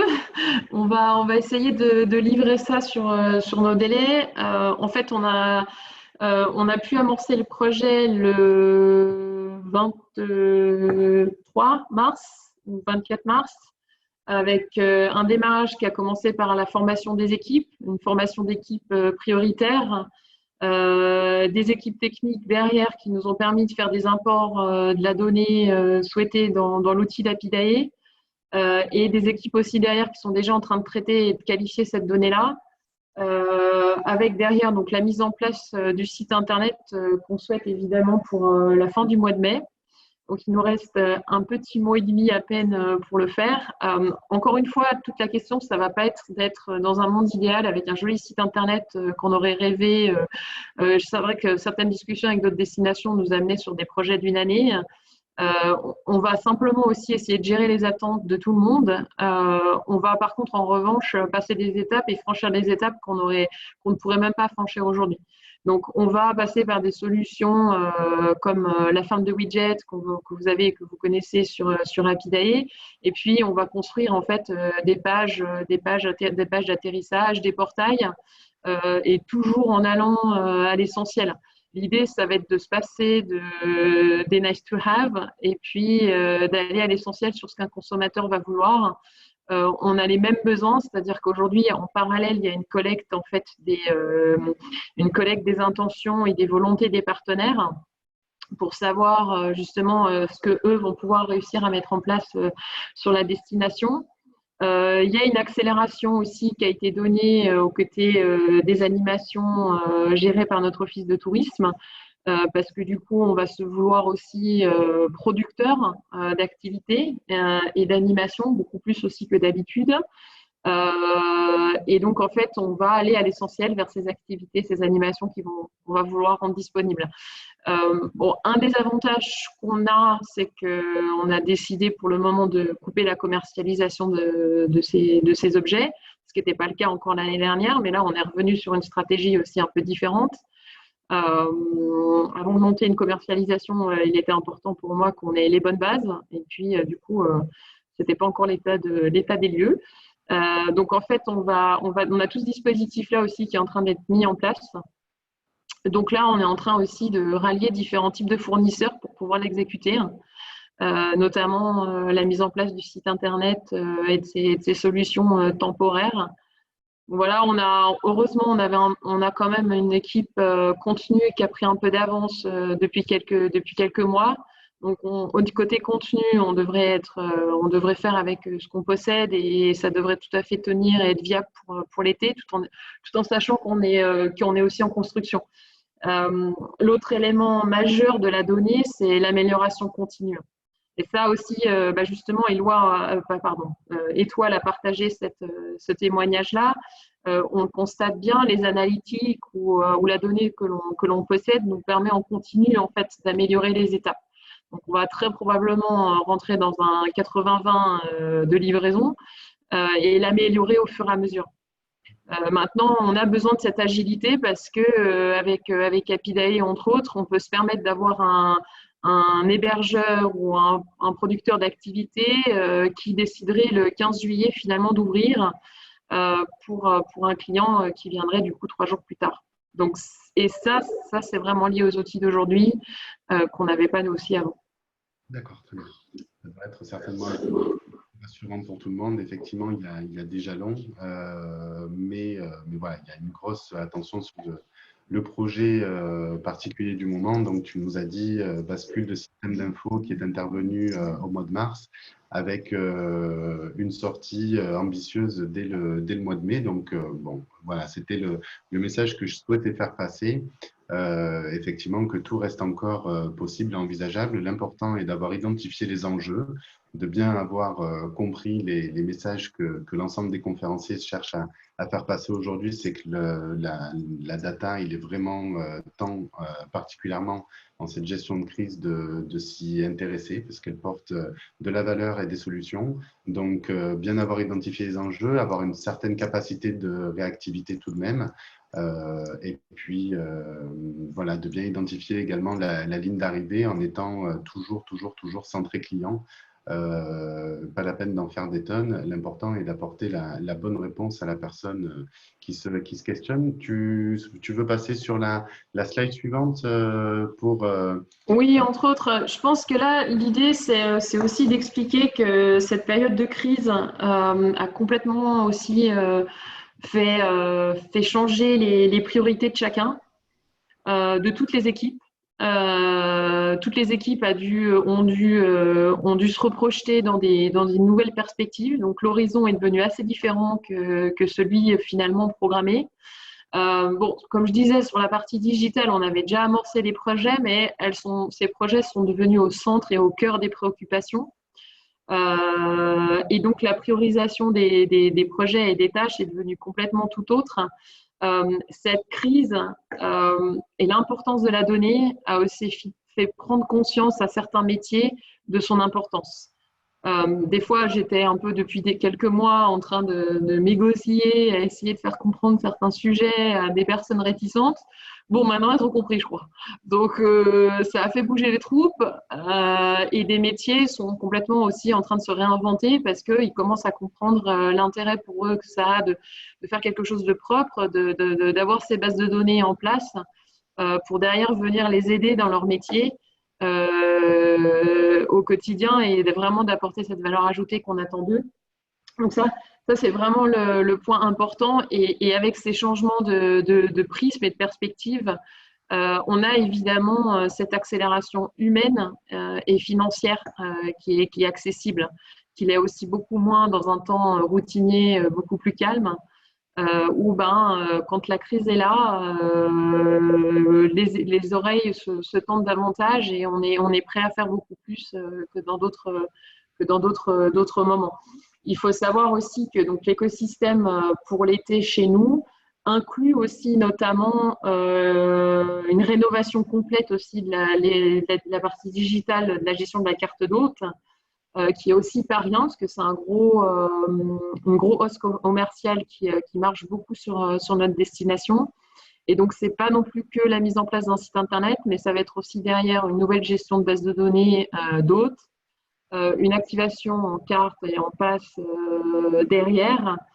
Donc, en fait, on vraiment multiplie les projets. Et là, je continue à recevoir des demandes supplémentaires pour que l'écosystème digital devienne de plus en plus automatisé aussi, notamment lié après avec des autres communications. Donc, on est en train d'éteindre des feux, on est en train de faire prendre des dynamiques à tous et apporter une compréhension avec cette gestion du changement dans l'importance des bases de données, en fait. Et on a été jusqu'à toucher effectivement une prise de conscience auprès des communes, ce qui n'était pas forcément prévu dans ce timing-là. Mais on ressent un besoin aussi dans toutes les unités, pas que touristiques. C'est même si j'ai un… Ouais, j'ai un retour. Je ne sais pas d'où ça vient. Peut-être vous inviter à l'écho. J'ai l'impression qu'on a un petit problème d'écho. Voilà, on devait avoir un son qui tournait. Merci infiniment, Caroline, parce que même si on a préparé avec François et toi et Étoile cette… ça y est, Régis, on est sorti de la grotte. On a préparé cette intervention. C'est vrai que quand elle est livrée par la conférencière, ça prend encore beaucoup de sens. Et au-delà du fond, qui est très intéressant par rapport au projet que vous menez, il y a aussi beaucoup de messages de fond qui sont transmis. On a parlé aussi de gestion du temps, on a parlé de gestion des efforts, de priorisation, bien avoir identifié où étaient les éléments qui sont porteurs de valeur et les prioriser. Mais il y a aussi toute la partie interaction avec les partenaires sur lequel tu as insisté. Tu as dit d'une crise, il faut en faire une opportunité. On se heurte dans des situations, on va dire, confortable, ou en tout cas plus confortable que ce que nous oblige cette gestion de crise, parfois à avoir des relations aux partenaires qui peuvent être difficiles, non pas que nous ne nous apprécions pas, que nous ne nous comprenions pas, mais chacun a ses priorités et sa manière de voir. C'est vrai que c'est une opportunité aussi de revoir ses bases partenariales, aussi bien à des échelles locales, avec les coproducteurs de données et d'informations, et particulièrement ceux qui produisent l'offre touristique, hein, dont on se fait les relais et les promoteurs, mais également certainement avec les destinations partenaires avec lesquelles on a des ponts entre les marchés et des échanges de clientèle, puisqu'effectivement, on travaille tous avec des têtes de gondole et un avantage concurrentiel d'une destination peut être aussi de se trouver à tant de temps ou à tant de kilomètres d'une de ces têtes de gondole, ce qui nous oblige à des collaborations. Et cette gestion de crise, effectivement, nous permet de revenir sur ces collaborations parfois qui étaient mises un petit peu de côté, aussi bien avec le local, notamment avec les producteurs d'offres qu'on ne cesse d'embêter avec nos demandes de remontée d'informations, qu'avec les partenaires institutionnels ou privés. Donc, merci infiniment pour ces retours, Caroline, puisque, encore une fois, il nous valorise un projet, éventuellement, comment le mettre en œuvre. Mais je trouve qu'il est aussi très porteur de messages positifs et d'espoir par rapport des fois à des projets qu'on sent de temps en temps un petit peu pédaler dans la semoule. Je vois, Étoile, apparemment que tu avais un témoignage complémentaire à nous faire. Tu veux bien, s'il te plaît, rallumer ton micro et nous partager ça? Ouais, tu me dis si par rapport à ma caméra, il faut que je l'éteigne ou pas. Je voulais juste compléter par rapport à ça, c'est que nous, ce qu'on a pu constater aussi, c'est que depuis le début de cette crise, en fait, même si on est tous éloignés des uns des autres, parallèlement, on n'a jamais autant communiqué ensemble. Ce qu'on peut dire aussi par rapport à ce rôle essentiel qu'ont les offices de tourisme et les organismes de destination, c'est que souvent, c'est nous qui sommes en fait au cœur de la donnée. Et il est important qu'on les communique bien à nos professionnels. Je pense à un exemple tout simple, c'est que nous, par exemple, on a des gros événements qui vont avoir lieu en octobre sur la destination. Et même si on est donc situé sur la Côte d'Azur, vraiment notre cœur de saison, c'est juillet-août. Mais du fait qu'on ait de la visibilité sur le flux de visiteurs qu'on va avoir sur la période septembre-octobre, c'est important qu'on les communique bien à nos pros parce qu'eux aussi vont pouvoir se projeter sur la période, sur les ailes de saison qu'on essaye de booster. Et ça peut leur permettre d'anticiper, là par exemple pour ces événements-là, pour des hébergeurs, d'essayer d'ouvrir plus longtemps, enfin d'envisager de fermer un peu plus tard dans la saison ou des prestataires d'activités d'être ouverts à ces moments clés. Et vu que nous, justement, on a cette donnée, on a cette information, c'est important de bien la communiquer. Et donc, voilà, toutes ces communications qu'on peut mettre en place dès maintenant, je pense que ça sera vraiment essentiel qu'on les garde au moment de la reprise. Et c'est ça qui va permettre aussi justement qu'on travaille tous ensemble et que voilà, on continue à mener des projets main dans la main. Oui, complètement. C'est un message fort là aussi. Effectivement, prévoyez des contreparties à vos sollicitations, non seulement parce que c'est très désagréable d'être sollicité et de ne pas pouvoir toucher le bénéfice de notre contribution, mais c'est évidemment voilà, le rôle des organismes gestionnaires de destination, puisque c'est le terme consacré en français, évidemment, à pouvoir armer l'économie marchande des données les plus fiables possibles et d'anticipation les plus précises possibles. Merci infiniment, Caroline Étoile, pour vos retours. N'hésitez pas, je vais redonner la parole à François, mais vous aussi à l'interrompre, parce qu'il n'y a pas de raison qu'il n'y ait que moi qui ai ce privilège. Si vous souhaitez rebondir sur la fin de son discours. François, si tu es toujours avec nous, on reprend le fil. On a déjà un petit peu explosé le timing, donc on va essayer de tenir un petit peu les délais. Malgré tout, il y a encore des messages importants à faire passer. Donc voilà, pareil, sans transition, je te rends la parole. Voilà, pour reprendre encore un petit peu de hauteur après ces exemples très concrets qu'Étoile et Caroline ont bien voulu nous partager. Allez, c'est à toi. Ouais, merci beaucoup pour ces témoignages parce qu'ils sont vraiment opérationnels et ils montrent l'agilité que les territoires peuvent avoir aussi quand elles ont des fonctionnements qui sont optimisés pour pouvoir réagir à tout ça.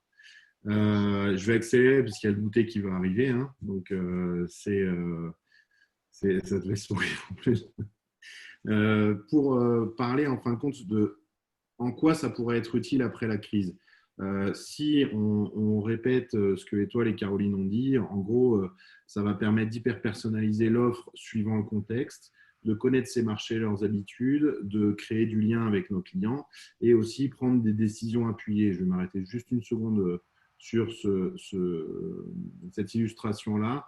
On a sur New York, en fin de compte, on a démarré par cette explication sur les lits froids, cette notion d'observatoire.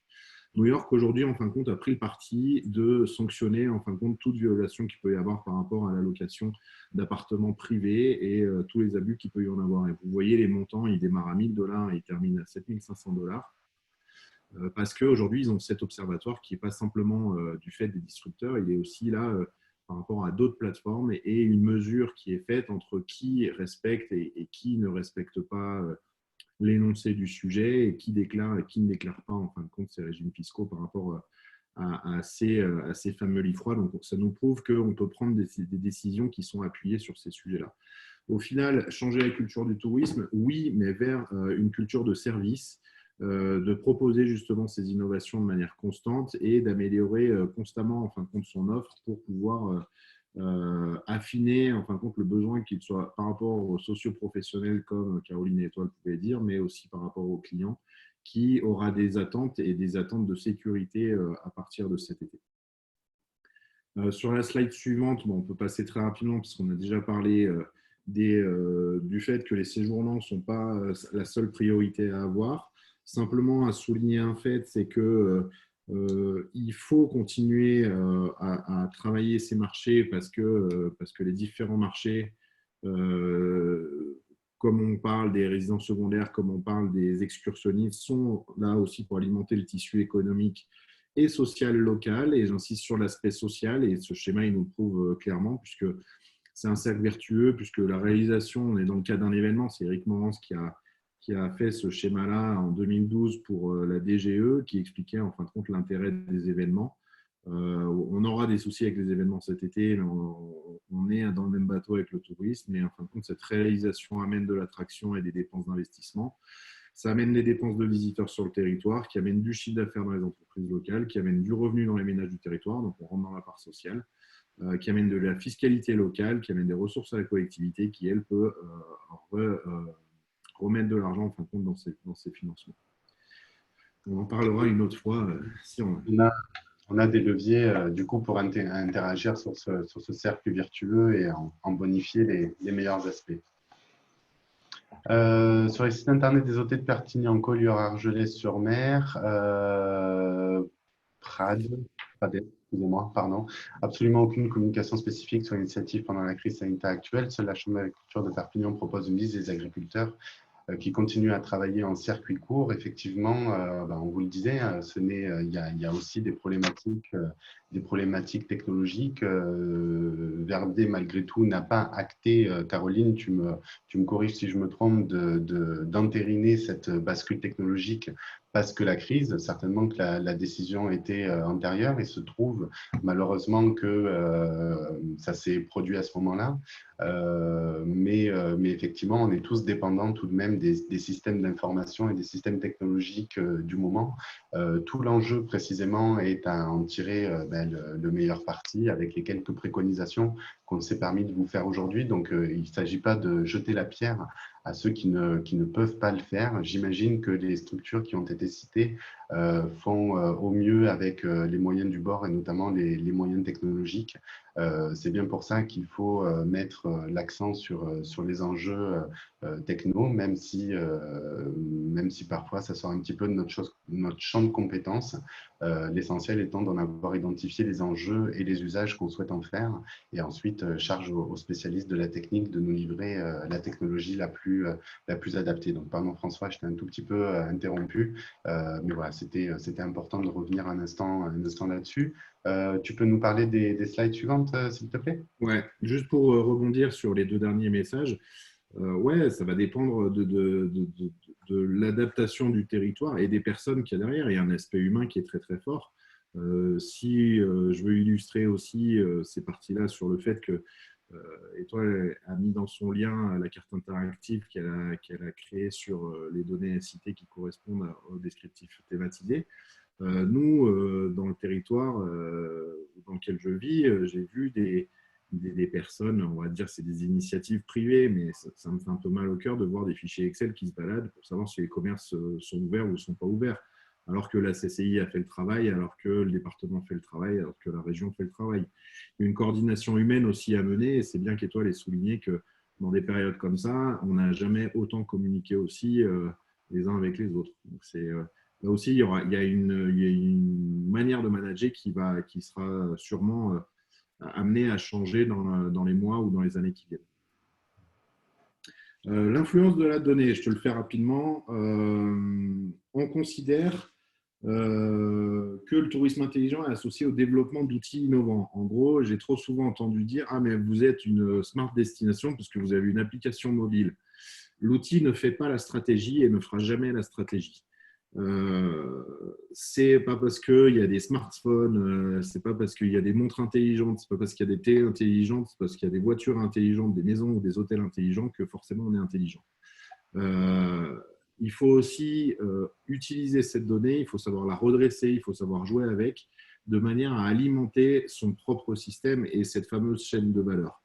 Et oui, il y a eu des sites internet qui ont créé des applications mobiles pour aider les clients, pour planifier les voyages, pour fournir des plans de voyage instantanés, mais ça ne fait pas l'intelligence d'une destination. Ça ne rend pas le tourisme intelligent surtout. Ça répond peut-être à un besoin client, mais ça répond à un besoin partiel. Ce n'est toujours pas des conseils éclairés, le fameux conseil que le client attend impatiemment. Pourtant, on a toujours dit que le digital ramenait à l'humain. C'est exactement ce qu'on disait il y a quelques minutes. C'est qu'est-ce qu'on fait quand il pleut, qu'est-ce qu'on fait avec une poussette, qu'est-ce qu'on fait avec toutes ces contraintes.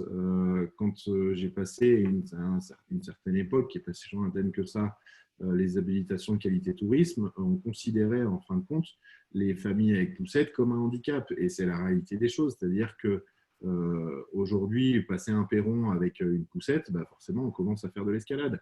Donc, c'est aussi prendre en compte les besoins contextuels pour que le tourisme devienne intelligent, mais au travers du conseil éclairé qui peut être apporté, qu'il soit digital ou qu'il soit en présentiel aussi. Et le plus important, et je le répète, c'est aussi que ce message il soit égalitaire chez les autres socioprofessionnels du territoire. Donc, le défi, il est plus là-dedans, d'exploiter et de créer de nouvelles propositions de valeur pour rester compétitif sur un marché qui est déjà ultra concurrentiel. La donnée, dans son sens large, c'est, en fin de compte, le but du jeu, c'est son agrégation, c'est son analyse, c'est son intégration dans un écosystème beaucoup plus général, ce que Caroline disait à la fin, qui dépasse allègrement celui du tourisme. Le tourisme n'est qu'une valeur au milieu de l'ensemble de l'attractivité d'un territoire et il faut savoir jouer sur l'ensemble de cette attractivité-là aujourd'hui. C'est là le plus complexe. Alors après, ouais, sur le schéma, on va retrouver, on est en hausse sur les sondages, on est sur plein d'autres points, mais il faut vraiment retenir que pour l'instant, l'état d'intelligence, il est plus il est plus proche du 0 que proche du 100. Donc, on a une marge de progression qui est totale. Ça le montre dans ce schéma-là où c'est un schéma j'ai fait exprès de le prendre. C'est un schéma classique de parcours d'achat client qui est enseigné dans toutes les écoles de marketing du monde, je pense, et qui pour moi est un petit peu trop linéaire. C'est-à-dire que quand on passe dans la considération entre la considération et l'achat, c'est tellement facile que c'est bon, on est passé de l'email à l'e-commerce au store, au website, etc., etc. Sauf que il y a des éléments qui se trouvent dedans et qui sont liés à l'émotion du client et qu'on ne prend pas en compte dans ces chaînes d'outils. Pour moi, c'est une belle chaîne d'outils qu'on est en train de voir, mais pas au-delà. Et il y a des exemples qui en sont depuis quelques temps. Si tu passes à la slide suivante, on peut parler, tu connais le projet aussi bien que moi, JP, sur l'île sur la Sorgue.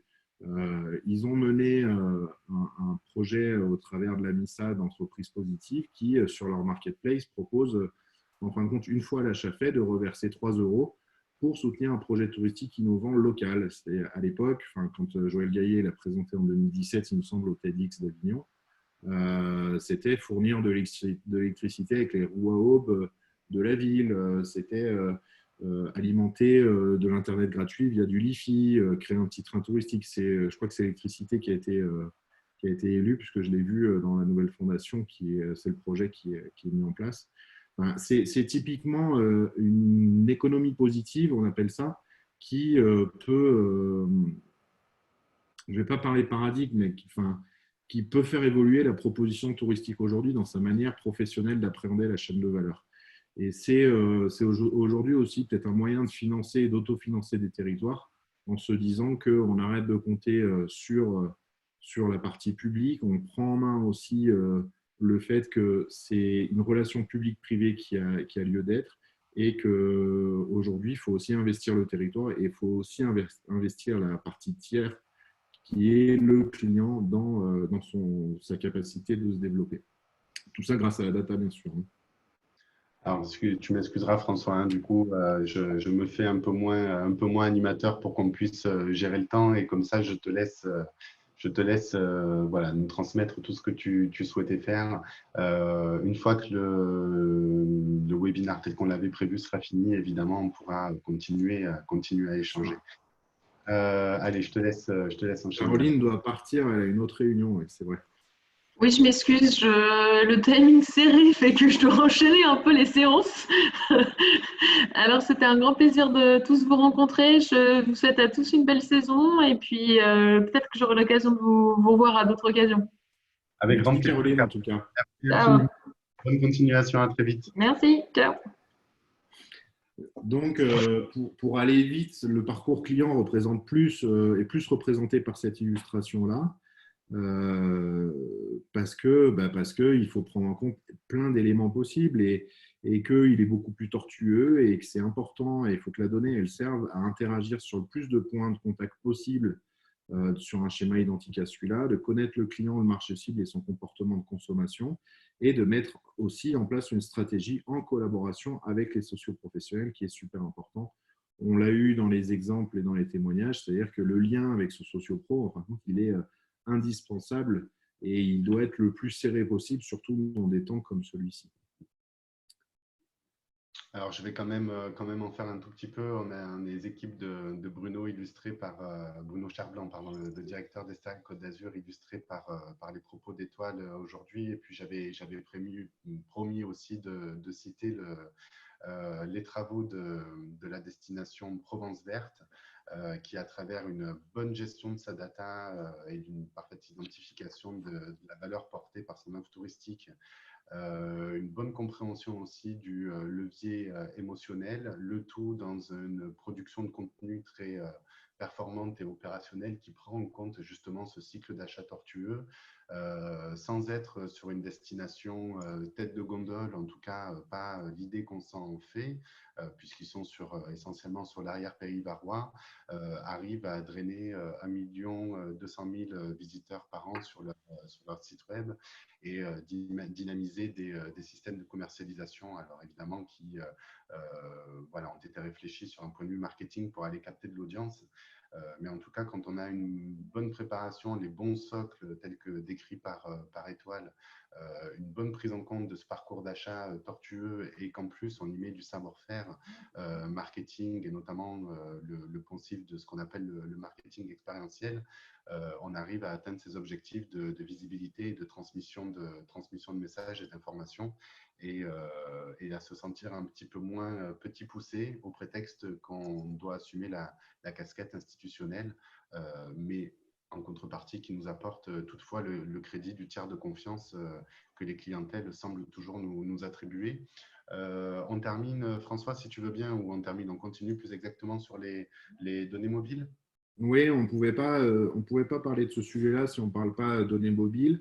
Il existe un acronyme dans le monde qui s'appelle MPD pour Mobile Phone Detection. En France, on le connaît au travers d'outils comme Fluvision, comme Geostatics. Je pense que beaucoup de territoires ont été sollicités par Orange ou par SFR sur ces sujets-là. Je souhaitais revenir un tout petit peu dessus parce que la collecte de statistiques est essentielle pour la mesure du volume, pour l'échelle, pour l'impact, pour la valeur du tourisme sur les différents niveaux géographiques qu'on peut avoir. La plus grande limitation des statistiques de l'hébergement, c'est leur incapacité à saisir le tourisme non observé, c'est-à-dire que c'est les nuits passées dans des logements non officiels, des maisons d'été, des maisons d'amis, des maisons de parents, ou alors des nuits passées dans des établissements officiels, ceux-ci, mais qui ne sont pas délibérément déclarés pour des raisons fiscales. Donc, tu sens que je tourne autour du sujet depuis le début. Mais je crois que le message est bien transmis. Mais c'est la façon dont les données sont collectées qui aujourd'hui pose encore problème, non pas en termes d'anonymisation ou d'aspect technique, mais plus sur des problèmes de contrat, sur des problèmes de roaming qu'il peut y avoir, qui sont difficiles à avoir déjà au niveau des États, puisque on considère le roaming comme la consommation externe. Pourtant, on est dans une société qu'on va appeler cellulaire, car en 2017, il y a 66% de la population mondiale qui possède un téléphone portable. Ce chiffre, il monte à 85% en Europe, à 84% aux États-Unis et 82% en Chine. Et actuellement, seuls 2 pays l'utilisent avec ce fameux MPD pour produire des statistiques nationales. Et ils ont encore des problèmes là-dessus parce que la réglementation et la législation internationale leur posent des soucis dessus parce que ça manque de coopération entre les instituts de statistiques, entre les gouvernements, les universités et sur tous ceux qui vont apporter de la méthodologie dans tout ça. Donc, quand au niveau des États, on a des soucis sur ces technologies-là parce qu'elles sont encore un petit peu jeunes, parce qu'elles sont très énergivores aussi en données, c'est-à-dire qu'il faut pouvoir analyser des flux et des flux qui ne sont même pas mesurables en Tera, et qu'il faut redresser tout ça pour avoir des chiffres qui sont viables. Je vous laisse imaginer si le national a des problèmes dessus. Il y a aussi des soucis après sur les plans régionaux, sur les plans départementaux et sur les plans locaux, puisqu'on n'a pas encore cette granularité-là. Et comme tu le relevais tout à l'heure sur les parcs d'attractions, on a un périmètre qui est assez complexe à gérer et qui fait que le MPD, ça existe. Par contre, on ne peut pas considérer comme valeur aujourd'hui fiable s'il n'y a pas un énorme travail de redressement par des data scientists derrière. J'ai vu des départements aujourd'hui s'opposer à ce système-là. Alors, je ne suis pas dans l'opposition. J'ai été l'un de ceux qui les a le plus poussés aussi ces dernières années. Mais effectivement, il faut le prendre avec une tolérance qui est quand même certaine et qui avoisine le 20%. Donc, c'est un indicateur parmi tant d'autres aujourd'hui qui ne peut pas faire foi, en tout cas avec précision, sur des plans locaux.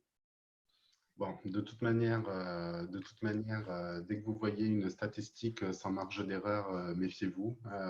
Pas une personne qui a l'habitude de travailler sur des statistiques qui ne tient pas compte de la marge d'erreur. Donc voilà, globalement, c'est un petit message à faire passer. Évidemment, il vaut mieux une donnée parcellaire avec une marge d'erreur connue et anticipée que pas de données du tout.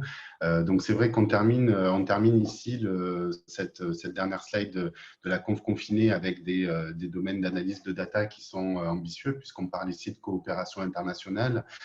Simplement pour vous faire toucher du doigt que plus la perception des enjeux sera importante auprès de chaque structure et chaque identité, plus le lobbying auprès de nos structures dirigeantes sera fort et important. On a du mal déjà à l'ESL France et on tape souvent sur les partenaires qui sont tout à fait importants et qui se heurtent aussi à ces difficultés-là que sont Atout France et l'INSEE en France. Notamment les régions, CRT, mais aussi les départements qui sont en charge énormément de ces volets d'observation. C'est vrai que dès qu'on passe à une échelle internationale, cela devient encore plus complexe, mais en tout cas, les solutions technologiques, notamment à travers le MDP, peuvent venir en renfort et en soutien de ces besoins en analyse de données qui deviennent tout à fait importantes. Il faut absolument effectivement que cette culture diffuse le plus possible au sein de nos organismes. Et François, si tu m'en veux pas, je vais me permettre de clôturer là-dessus. On a travaillé, j'avais promis là aussi de pouvoir en dire un petit mot pour pas donner l'impression que les travaux de la fédération régionale soient hors sol et parfois apportent des réponses qui peuvent être un petit peu éloigné de nos réalités. On vous a fait toucher du doigt à travers ce webinaire toute l'importance de la data et les différentes manières de pouvoir en créer de la valeur, aussi bien sur ces aspects stratégiques, opérationnels, d'observatoire, de gestion de l'offre, de promotion, de dynamisation de la commercialisation. Donc, c'est une réalité finalement qui devient de plus en plus quotidienne. Et en 2018, la Fédération régionale a livré des premiers travaux sur l'Office de tourisme du futur, parce qu'il fallait bien trouver une terminologie et celle-ci avait été actée au plan national, donc on a un petit peu repris à notre compte. Et parmi les travaux qu'on avait menés, on avait travaillé le champ des compétences, qui est une prérogative de la fédération des relais territoriaux et donc des fédérations régionales des offices. Et donc on avait identifié le métier de data miner, effectivement, pour pouvoir avoir des personnels qui ont une compétence particulière sur les volets de data et d'analyse statistique de cette data. Donc, je vous renvoie au site web de la fédération régionale si vous souhaitez vous procurer cette littérature et notamment le référentiel métier. Ça va passer par certainement des nouveaux profils qui devront intégrer nos organismes.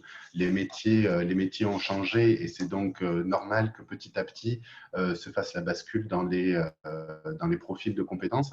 Mais globalement, vous comprenez bien que de la même manière que vous ne pouvez pas vous permettre qu'une seule personne détienne une compétence d'accueil ou de promotion ou de commercialisation au sein d'une structure, de la même manière, la data doit être une culture partagée pour qu'on ne prêche pas dans le vide en interne, mais que le management et notamment le management intermédiaire est un socle de compétences pour pouvoir travailler et mettre en œuvre des projets liés à la donnée, qu'ils soient sur le volet d'observatoire ou sur le volet de promotion, commercialisation. François, un dernier petit mot? Alors, je rebondis juste sur ce que Régis dit, et ça me fait plaisir que ce soit Régis qui dise ça, parce qu'il a un profil événementiel très très fort. Je suis tout à fait d'accord avec toi sur le fait que la solution, elle est quand même viable. C'est juste que j'émets un problème de granularité sur le plan local, et je pense que l'avenir et la méthodologie pour que le MPD fonctionne passera par l'utilisation dans les grands événements sportifs ou culturels sur le plan opérationnel. C'est-à-dire que plus le terrain s'adaptera à cette détection de mobile, plus en fin de compte, il y aura un besoin de précision sur les échelons supérieurs, notamment à l'échelon national, où j'attends à ce que les 80 millions de visiteurs soient justifiés par une détection mobile dans quelques années si on veut avoir des vrais chiffres. Oui, ouais. Ça va faire mal, hein, mais ouais. Quoi, on n'a pas 80 millions? C'est pas ça? Si, plus même. Ah, pardon. On n'est pas à quelques millions près. Je voulais que je termine. Oui, merci de votre attention et je pense que JP n'a pas fini le discours. Moi, je voulais juste faire une phrase de conclusion. On aurait pu aborder cette conférence sur l'aspect RGPD, on n'en a pas parlé aujourd'hui. On aurait pu parler outils en ligne de déclaration de sortie. On aurait pu plein de choses. L'idée, c'était d'avoir un parti pris pour parler de l'usage de la donnée dans son ensemble. Les contraintes d'utilisation sont ramenées à sa technique de l'utilisation. On voulait simplement vous montrer que derrière toute donnée bien utilisée, il y avait une stratégie et c'est peut-être ça le plus important.